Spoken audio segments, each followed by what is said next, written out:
retirava um pedaço desse estômago e a partir daí o paciente teria sua vida normal.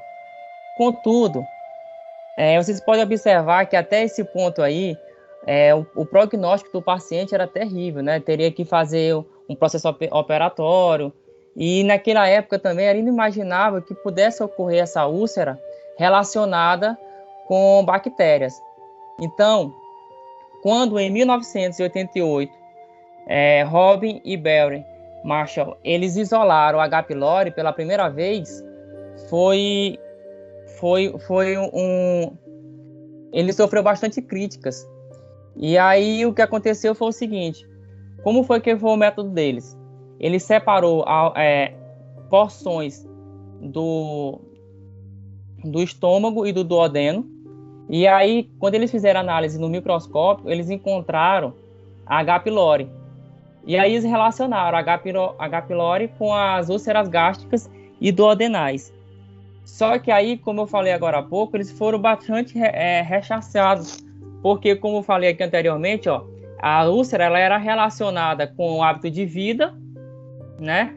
E principalmente com a questão de estresse, tabagismo, né? E outras questões que se relacionam. Então, ele foi muito rechaçado, disseram que eles não poderiam fazer os experimentos deles, foi totalmente contra, a comunidade científica foi totalmente contra ao que eles apresentavam. Então, o que é que eles tentaram fazer? Vamos fazer teste em humanos. Aí eles falam, a comunidade, não, vocês não podem fazer porque é proibido. O que vocês estão propondo é fora de realidade. Em ratos, também não pode fazer em ratos porque os ratos não se contaminam com H. pylori. Então eles ficaram de mãos atadas, ficaram sem beco e aí o que acontece? Qual foi a solução que eles encontraram? O próprio Barry Marshall, que é o que vocês estão vendo do lado aí, ele se propôs a ser a cobaia do experimento. E aí, como foi o experimento de Barry Marshall para essa empreitada? Primeiro, ele fez uma biópsia, né, do seu estômago, para que ele constatasse que não tinha H. pylori. Depois, ele ingeriu um alimento contaminado, e aí esse alimento contaminado provocou reações após 10 dias, e aí ele fez uma nova biópsia. Com essa biópsia, ele comprovou que tinha H. pylori e que esses sintomas que ele estava sentindo tinham relação com a bactéria que foi descoberta. E aí, claro, que com essa descoberta foi publicada em 1985 e eles ganharam o prêmio Nobel de acordo com esse estudo aí brilhante deles. Logo após o prêmio Nobel, começaram diversos estudos e publicações que só confirmaram o que eles estavam propondo. Então, pessoal, o que é a gastrite? A gastrite nada mais é do que essa inflamação da mucosa. Vocês estão vendo aí na imagem da ultrassom. E ela apresenta um infiltrado leucocitário, né? Aqui vocês têm as duas comparações, né, entre a normal e a gastrite, que tem essa parte mais avermelhada e tudo, com o infiltrado leucocitário. Aqui tem um pouco da parte histológica. Na parte histológica eu estabeleci para vocês as camadas, só para dar uma lembrada mesmo da questão histológica, para que vocês possam entender como é que funciona essa fisiologia do estômago. Então vamos lá. Na parte histológica, a gente tem as 4 camadas, né? A mucosa, a submucosa, a muscular e a serosa, sendo que na mucosa vocês vão ter as fossas gástricas, né? Aonde vão expelir o líquido ou o muco, né, gástrico, que reveste todo esse estômago. Aqui na segunda parte nós temos essa glândula gástrica e aí essas glândulas elas são recobertas de diversos tipos de substâncias. Cada uma tem sua especificidade e eu vou falar sobre cada uma agora. Vamos começar aqui pela célula parietal. A célula parietal ela libera o ácido clorídrico através dessa bomba de prótons, né? Ela é estimulada pela gastrina, histamina e acetilcolina. Nós temos a célula da mucosa, que secreta o bicarbonato. Esse bicarbonato ele é importantíssimo nessa parte de regulação, né, que vai deixar o pH do muco um pH menos ácido, mais próximo da neutralidade dele, e nós vamos ter as células principais, que vai liberar o pepsinogênio. Aqui na figura 3, vocês estão observando, a primeira é na parte mais superficial, que é o lúmen, tem um pH 2, ou seja, bastante ácido. A camada de muco, ela tem um pH 5, né, já um pouco mais se aproximando à neutralidade. E aqui onde estão as células, né, do epitélio e tudo, e essas camadas que eu falei agora há pouco para vocês, que estão revestindo, não teria condições delas estarem em contato com essa camada ácida, porque é claro que seriam destruídas as camadas de cada célula, né? Pessoal, aqui eu vou falar para vocês um pouco sobre essa barreira estomacal. Então, iniciando daqui, ó, a prostaglandina da mucosa, ela que vai dar o sinal para essas células da mucosa para liberar o HCO3, que é o bicarbonato de sódio. Esse bicarbonato, e esse bicarbonato é que vai dar o ar de mais neutralidade e proteção desse muco. Por quê? Aqui você vai ter a ação do ácido, da pepsina, né, e do ácido clorídrico, que vai estar no lúmen. Nessa camada, ela precisa ser ácida. Por quê? Pela proteção. O alimento que você vai ingerir, ele vem com bactérias, vem com patógenos externos. Então, essa camada aqui, ela vai ter como a importância de defender o organismo de agentes patógenos. E o muco, ele tem que dar essa neutralidade, que eu falei agora há pouco para vocês, para que ele proteja essas células e elas possam continuar interagindo com o organismo de maneira natural. Aqui a gente vai ter... Eu quero mostrar para vocês nessa tabela aqui, não vou falar de uma por uma. Depois vocês dão uma olhadinha no vídeo com mais calma. Mas o que eu quero mostrar para vocês é o seguinte, que na parte do estômago, ela é bastante ácida. Né? Por quê? Justamente pelo que eu falei para vocês, para proteger o estômago desses agentes patógenos. E o seguindo a toda a parte do duodeno, né, e o segmento do sistema digestivo, a gente vai ter uma parte mais alcalina. Por quê? Porque não tem necessidade mais de proteção, né? Então é uma área que teoricamente já vai estar menos sujeita a infecções. Aí bem aqui na parte 2 eu retratei para vocês também, só enfatizando a questão do lume, né, que o pH de 1 a 2, o pH do muco é 5 e o pH da superfície é mais básico, né, neutro e puxando um pouco mais para a basicidade, que é o pH superfície celular. O que ingerir? Como eu falei agora há pouco para vocês, em cada ponto do sistema digestivo, vocês vão ver um pH diferente, né? Aqui na cavidade oral, vocês vão ver um pH mais próximo de neutro, né? Aqui no estômago já é ácido e aqui já no duodeno vocês vão começar a ter base iniciando uma alcalinização, certo? Então, o que ingerir? Quando você encontra um amigo, você está aqui com um amigo e tal, ele pega e fala para você, rapaz, olha, eu tô com uma azia, uma queimação, tá complicado, tá complicado. Aí, normalmente, o que as pessoas sugerem? Leite. Mas espera aí, o leite é neutro. Se o leite é neutro, então ele interagindo com a acidez apresentada pelo paciente, ele não vai auxiliar em muita coisa, porque ele é um pH que é neutro, que vai interagir com o ácido, vai continuar ácido, não vai modificar muita coisa. E a água, então bebe muita água que vai resolver. A água também não, o pH da água que está próximo de neutro. Então, qual que seria o mais recomendado? Um antiácido. O leite magnésico, ele tem um pH aproximadamente 10 e 11, ele vai dar uma alcalinizada nesse estômago. E aí vai fazer com que a pessoa, ela sinta um conforto imediato, né? O que eu quero chamar a atenção para você nessa tabela bem aqui é em relação à amônia. Prestem bem atenção que a amônia ela é alcalina, né? E isso vai ser um fator crucial para a existência da H. pylori, né?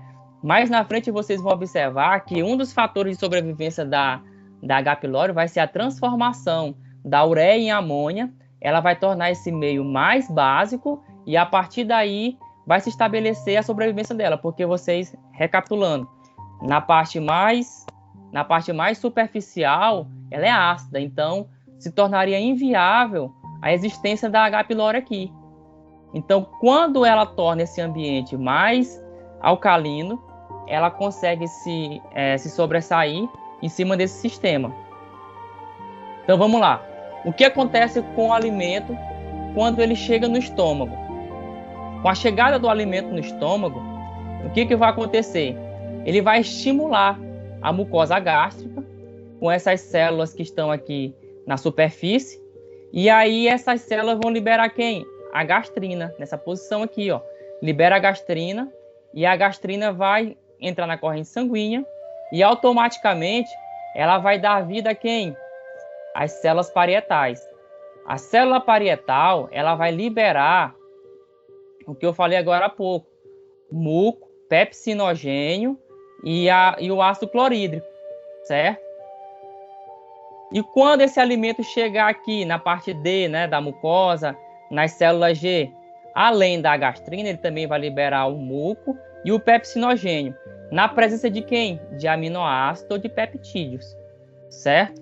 Então, esse alimento entrou, né, fez com que essas células se ativassem, essas células se ativaram, liberaram a gastrina pegou e ativou as células parietal. A célula parietal liberou o ácido clorídrico, pepsinogênio e muco muito importante para proteger essa camada do estômago.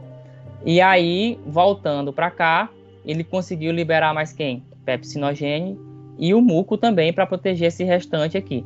Qual é o único lugar em que não ocorre a proteção gástrica da mucosa? Essa parte bem aqui, certo? Nessa parte aqui, se houver o contato com ácido clorídrico, vai ocorrer uma gastrite e, porventura, ela iniciar o processo de úlcera gástrica.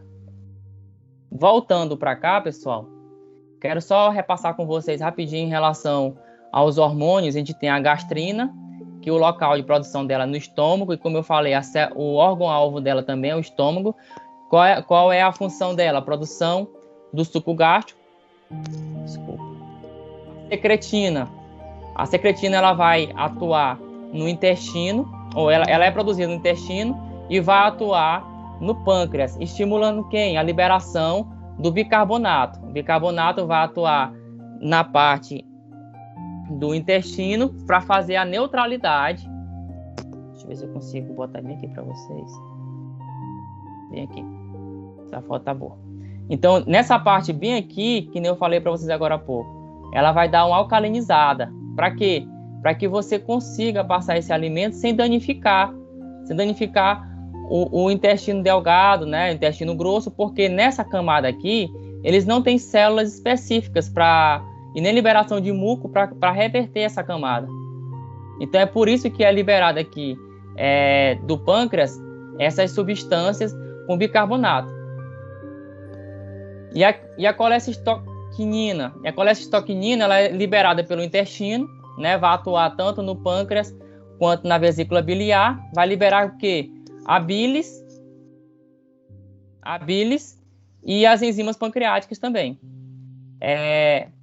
A enterogastrona ela também é liberada pelo intestino, vai atuar no estômago e ela vai inibir esse peristaltismo estomacal. Para que isso?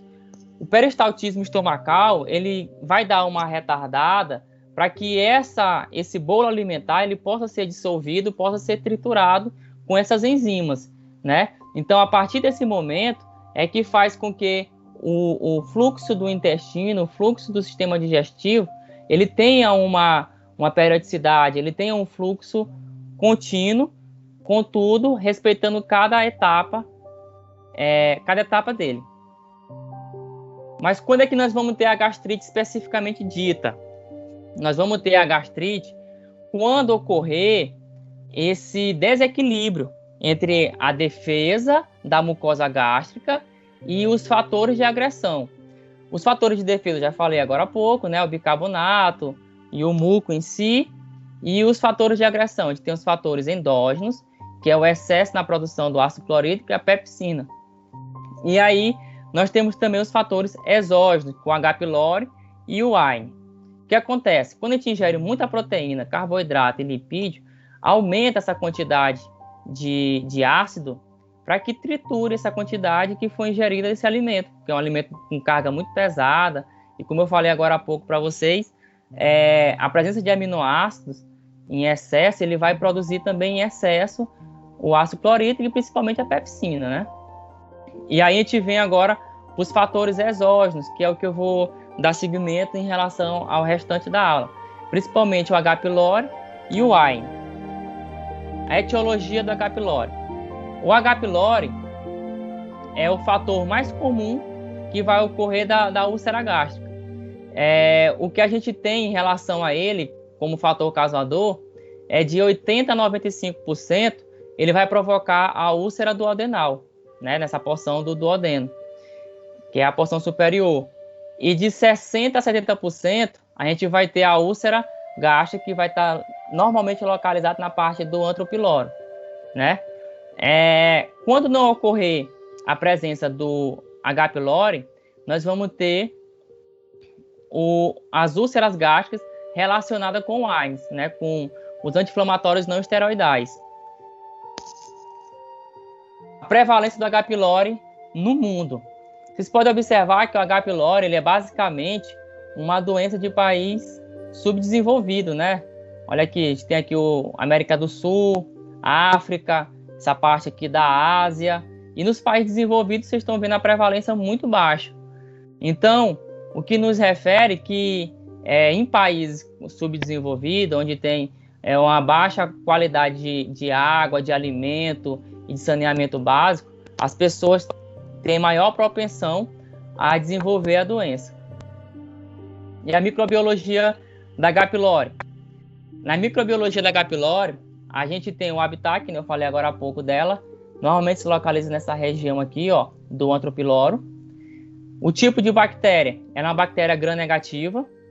Ela coloniza a parte da mucosa gástrica, que eu falei para vocês, principalmente ali, mas só que também ela pode invaginar mais, de acordo com o decorrer do tempo, e se localizar também na submucosa. Quando ela está na submucosa, as medicações têm maior dificuldade para combater a bactéria. Aí o que eu falei para vocês agora há pouco, ela possui essa enzima aqui, ó, a urease. O que a urease faz? Ela transforma a ureia em amônia, que dá um fator mais neutro, mais básico para o meio, e é isso que faz com que ela possa se instalar. Então, através dessa alcalinização do ambiente, faz com que a bactéria possa se alojar no estômago e seguir o seu fluxo de desenvolvimento, né? Então, qual é a forma de transmissão? Fecal oral, oral oral e gástrica oral. Principalmente pela ingestão de alimentos contaminados, né, pessoal? Água ou algum outro tipo de hortaliça ou algo que tenha sido regado por uma água contaminada. As fases de infecção da H. pylori. São basicamente 4 fases. A primeira fase ativa, né, que ela vai produzir aqui, ó, nessa camada aqui, que é a camada externa, na parte externa, desculpa, do lumen gástrico. Ela vai produzir a amônia para quê? Para neutralizar mais, né, a acidez estomacal, e aí ela possa ocorrer a invasão, né, da camada e a adesão.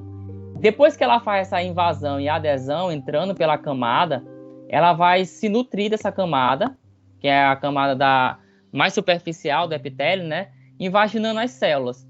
Quando essas células elas morrem, ocorre a úlcera gástrica. Então, a morte celular é o início da úlcera gástrica. E aqui a gente tem os fatores de risco, né, relacionado com a gastrite no antro, né, de 10% a 15%. Ela vai provocar uma úlcera duodenal. Normalmente fica em 85%, que se tornaria uma gastrite crônica. Lembrando a vocês que normalmente ela é assintomática, né, e o restante dos casos pode provocar um câncer gástrico. Aqui está o processo ulcerativo, que eu falei para vocês agora há pouco. Né, ele vai rompendo a mucosa, depois essa erosão vai diminuindo mais, passando pela submucosa, até pegar na parte muscular. Então, assim ocorre o processo ulcerativo. E a incidência do câncer? O que ficou constatado pelos estudos que eu observei foi que quando você não tem H. pylori, o risco de você ter um câncer é zero, praticamente nulo mesmo. E aí, à medida que você vai sendo contaminado e esse processo não ocorre um tratamento, a sua incidência de câncer aumenta para 1%. Então, a chance da pessoa desenvolver um câncer gástrico tem muita relação também com a infecção do H. pylori. E os sintomas? Aqui a gente tem os sintomas gerais, né? O peso, a dor estomacal na região epigástrica, náuseas, vômitos, a presença de flatulência, a azia, né? Então aqui são os sintomas gástricos de qualquer indisposição estomacal. Quando essa indisposição ela está associada com fatores infecciosos, né? Com a presença de AINES, de álcool, tabaco, estresse intenso, né? Então tudo isso aqui vai fazer com que essa gastrite se torne mais aguda. E quando ocorre a presença do H. pylori e ela não é tratada, essa gastrite ela vai se tornando mais crônica com o decorrer do tempo. Então, os sintomas mais específicos, né, dessa gastrite crônica é a presença de uma dor epigástrica variável, náuseas, vômitos, hemorragia. Isso aí vai ser traduzido em fezes com sanguinolentas também, né? E como eu falei agora há pouco, ela normalmente é assintomática. Aqui está a úlcera gástrica, aqui está um retrato dela na endoscopia. Normalmente ela é rara, né? Entre pacientes de 15 anos. Ela tem um predomínio maior entre pacientes de 50 a 70 anos. Mas por quê, pessoal? Gente, se a gente for analisar o porquê disso aqui, a gente pode observar em casa mesmo. Quem tiver um pai ou avô, avó, se acercando a essa idade aqui, vocês vão observar que eles sentem muitas dores. E por eles sentirem muitas dores, eles muitas vezes usam e abusam dos anti-inflamatórios, né? Dos remédios para suportar essas dores e situações em que ocorrem pancadas, quedas, eles também utilizam os anti-inflamatórios para poder superar esses acidentes domésticos. Então, por isso, e também tem a questão da idade, né, relacionada ao envelhecimento do sistema digestivo, né, que essas células que eu falei agora há pouco, elas diminuem a produção, né, do bicarbonato e aumenta a produção de ácido gástrico. Então, são esses dois fatores que fazem com que essa faixa etária aqui seja olhada com mais carinho pela clínica médica. Em relação ao local onde vai se situar essa úlcera gástrica, mais de 80% dela vai estar no outro. Por quê? Por que está na região antral? Porque é normalmente onde está localizada a H. pylori, né? E essa lesão, se ela não for tratada, ela pode levar, sim, a uma malignidade, né? Tornando um cancro ou então algum tipo de câncer. Mais especificamente o câncer gástrico. O diagnóstico. Como é que te faz o diagnóstico? Faz ultrassom e no ultrassom o médico responsável tira uma biópsia da borda da úlcera para fazer o estudo. O controle endoscópico vai ser de 8 a 12 semanas depois, logo após o tratamento, que eu vou falar para vocês mais adiante. Em relação à úlcera duodenal, ela predomina mais em relação aos 30 a 50 anos. 95% é nessa porção aqui, ó, porção superior do intestino delgado. A gente sabe que tem 4 porções: superior, descendente, a horizontal e a ascendente. Então, a parte que mais se situa a úlcera duodenal vai ser na parte superior, muito devido à relação e acesso dela com o estômago. Já a parte de tornar essa úlcera um câncer é mais raro, né? É extremamente raro. E aqui a gente vai relacionar agora os AINES com essas úlceras. O que acontece, pessoal? O wine, ele tem um fator importante no seu processo como é que eu posso dizer? No seu processo de ação no organismo, ele fazendo o bloqueio da produção de prostaglandina e na produção de bicarbonato do muco. Ora, pessoal, é fácil de entender. Se o bicarbonato e o muco fazem a proteção celular, se eu faço o bloqueio deles, quem é que vai proteger essa primeira camada? Então, essas células vão ficar vulneráveis e aí o meio ácido presente nelas vão começar um processo de queima, né, de degradação celular. E essa bactéria, ela vai, claro que ela tem os mecanismos dela de tornar esse ambiente mais básico, maior facilidade para poder invaginar. Então, o wine associado com H. pylori, ele tem um fator ulcerativo muito elevado. E essas úlceras aqui, normalmente, ela provocam a úlcera perfurativa, né? Que é o que mais é temido na clínica médica. Aqui eu citei os principais inibidores de bomba de prótons, né? Omeprazol, pantoprazol, tudo que for ternonizol aqui, a gente vai associando a esses inibidores. Então, como é que vai ocorrer esse inibidor de bomba de prótons? Aqui a gente tem o COX-1 e o COX-2. O que é esse COX aqui? O COX-1, ele é uma enzima responsável pela produção da ativação da prostaglandina, né? E aí o COX-1, ele vai fazer com que ocorra a proteção da mucosa gástrica. E o COX-2, a defesa, a diminuição da dor, né, e da inflamação.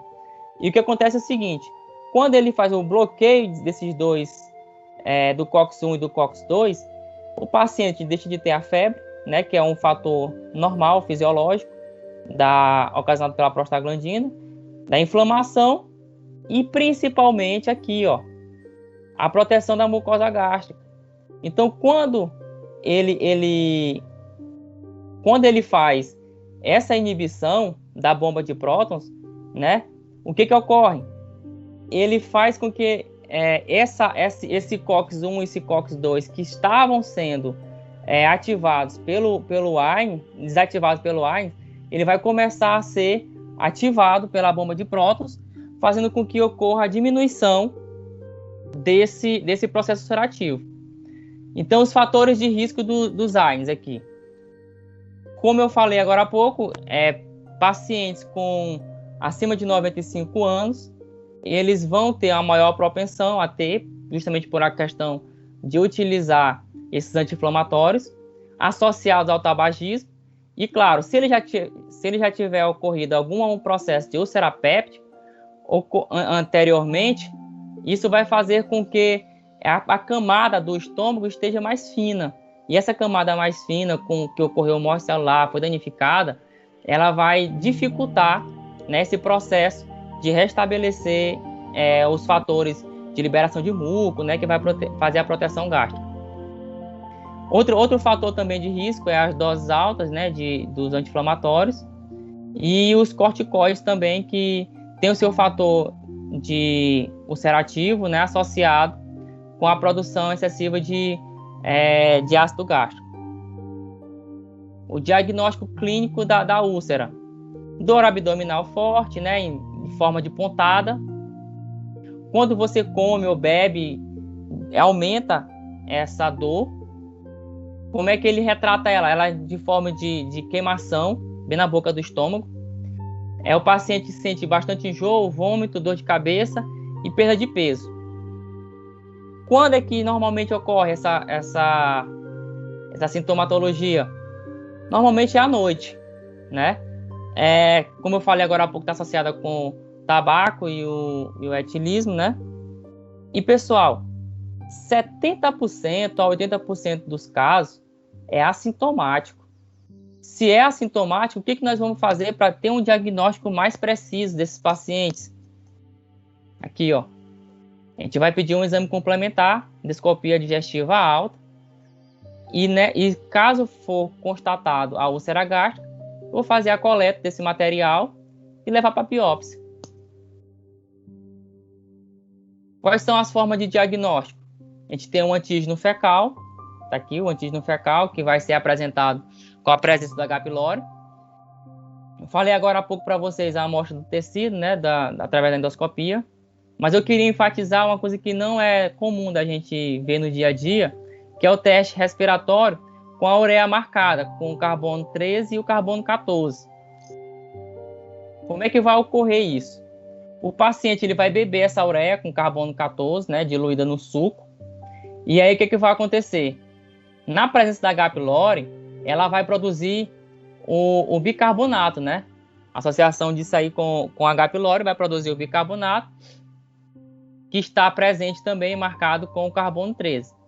Esse bicarbonato, marcado através dessa reação que ocorreu com H. pylori, vai cair na corrente sanguínea, vai vir para o coração vem para os pulmões, e aí vai ser expelido, né, pela via nasal. O que acontece? A gente vai coletar através desse saquinho aqui, e aí quando ele for coletado nessa bolsa plástica, vai ter a presença do CO2 com esse carbono 13. Então isso que vai fazer com que ocorra o diagnóstico da H. pylori. Certo, eu fiz o teste deu negativo. O que a gente vai fazer agora? Se o teste deu negativo para H. pylori, então está muito relacionado à gastrite do paciente, aos maus hábitos alimentares, né? Se ele estiver fazendo uma ingestão de AINES, tem que suspender os AINES, voltar a ter uma alimentação mais saudável, começar a tomar os inibidores de bomba de prótons, por volta de 3 semanas, de 8 semanas, mais de 8 semanas mais ou menos, para que volte a ser estabelecido a diminuição da produção do ácido clorídrico, né? O tratamento profilático. O tratamento profilático dele é continuar acompanhando, né, e combatendo as dores estomacais, se ele tiver a presença de dor epigástrica, né? Sugerir também a utilização de algum antiácido para ter o alívio imediato. E aqui está o tratamento se H. pylori for positivo. Recente, o meu pai teve o H. pylori e aí o médico receitou esse Exogastro e BP para ele. O que é esse Exogastro e BP? É uma terapia tripla de padrão, né, que vai ter o inibidor de bomba de prótons, né, vai ter a amoxicilina, que é um antibiótico, e a claridromicina. Como é que vai ser a dosagem deles? O IBP a gente vai ter uma dose máxima de 12 em 12 horas. A claritromicina a gente vai ter de 500 mg de 12 em 12 horas. E a amoxicilina, 1 mg de 12 em 12 horas. O tratamento vai ser por 14 dias. Aí a gente tem a terapia quádrupla, que vai ser conjugada com o bismuto, né? IBP, que eu falei agora há pouco, permanece. A gente vai ter acrescentado o metronidazol, o cloridrato de tetraciclina, o subcitrato de bismuto coloidal. A dosagem dele vai ser de 120 mg de 6 em 6 horas. Também tem a apresentação dele de 140 mg de 12 em 12 horas. A gente tem 500 mg de 6 em 6 horas do cloridrato e o metronidazol de 400 mg de 8 em 8 horas. Esse tratamento pode variar de acordo com a situação e a relação médica que o médico estiver apresentando, de 10 a 14 dias. Agora eu vou apresentar para vocês o inibidor de bomba de prótons de maneira mais focalizada, que é essa relação aqui, né, que tem a entrada e a saída do ácido clorídrico, né, que vai ter o hidrogênio saindo de um lado e o ácido e o cloro saindo do outro. Eles vão se conjugar formando o ácido clorídrico pela célula parietal. E o que acontece? Com a inibição dessa bomba aqui, apresentada aqui, o que vai acontecer? Vai parar de ter aceleração na produção do ácido clorídrico e ela tem um efeito irreversível, ou seja, quando você toma o omeprazol, o pantoprazol, ela tem um efeito irreversível nessa proteína. Então, ela é diferente do antagonista de H2, né? Porque quando ocorrer outras situações na ingestão de outras medicações, quando ocorre a suspensão dela, ela volta ao normal. Aqui não. Quando ocorre a ingestão do IBP, ela é um processo irreversível e só vai ocorrer a normalidade desse sistema a partir do momento em que ocorrer a morte da proteína. Quando essa proteína morrer, ela volta à sua normalidade e assim o fluxo gástrico, a saúde gástrica do paciente volta à sua normalidade. Bom, pessoal, era isso que eu queria apresentar para vocês. Se tiver alguma dúvida. Léo, show. Muito obrigada pela aula, viu? Valeu, pessoal. Obrigado.